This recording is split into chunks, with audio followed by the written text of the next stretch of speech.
The gentleman from California is recognized. Thank you. And I want to thank both of our witnesses. Congratulations. You have done something that Chairman Jordan was not willing to do. You were invited to come and talk to Congress about information you had, and you showed up, and now you're being asked questions and you're answering them. It doesn't seem so hard because you took an oath to follow the law. And so we're grateful that you're here and doing something that the chairman was unwilling and is unwilling to do. Mr. Uriarte, I want to ask you, though, I read the Jim Jordan standard to you, which was a pact that he and Elijah Cummings made in 2019. A congressional subpoena is a powerful and coercive tool. It should be used only when attempts to reach an accommodation with the witness have reached an impasse, or when necessary to obtain certain sensitive information, such as financial information, or through a so-called friendly subpoena to protect a witness. So, Mr. Uriarte, thus far, has Chairman Jordan followed his own Jim Jordan standard in his request to you and your department? Congressman, thank you for the question. I think what you're talking about here is generally the constitutionally mandated accommodation process. And I talked about in my opening, my experience over many years of doing this work is that that is a back and forth between the committee and the department, where we understand from the committee what their needs are. We work through voluntary production of documents, et cetera. And that, yes, when there is impasse from time to time, there will be a subpoena that may be issued by Congress.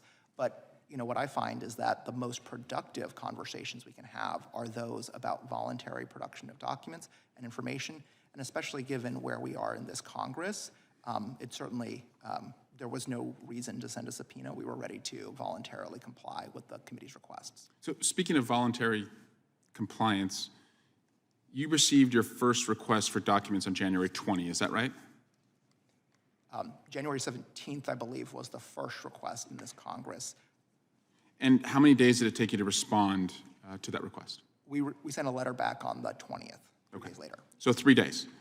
And in that letter, did you offer to meet with the chairman's staff to discuss the request? We did. Did they take you up on that offer? They did not. Have you ever heard the phrase, won't take yes for an answer?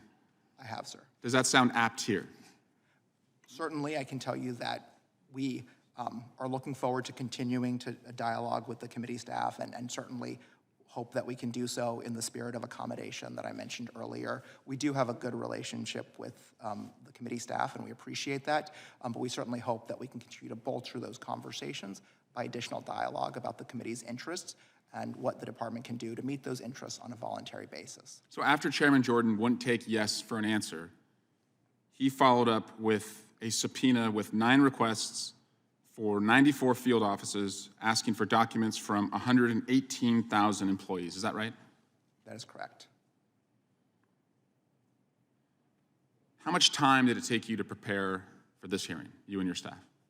I took dozens of hours. What would you have been doing otherwise? We would have been working on the committee's requests and producing documents to the committee. If you weren't doing that, though, what other Department of Justice public safety priorities could you have been working on? Well, certainly the Office of Legislative Affairs works on a number of different issues, including helping Congress with legislation, providing them information about grant-making activities of the department, about what's going on in their districts. But more broadly across the department, when we do receive a request like this, it will impact the law enforcement components and prosecutorial components of the department.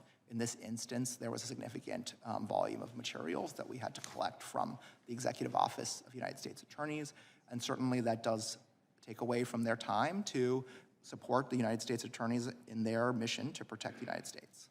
And Mr. Uriarte, at your Senate confirmation vote, how many Republican senators voted against you?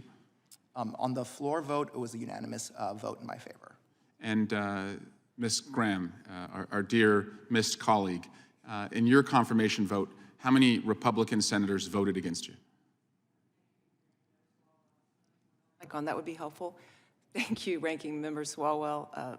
My vote on the floor was a unanimous as well. Great, thank you. So you're looking at 2 bipartisan, unanimously confirmed witnesses who, again, did something that the chairman of this committee was not willing to do, which was follow a subpoena request. And I yield back.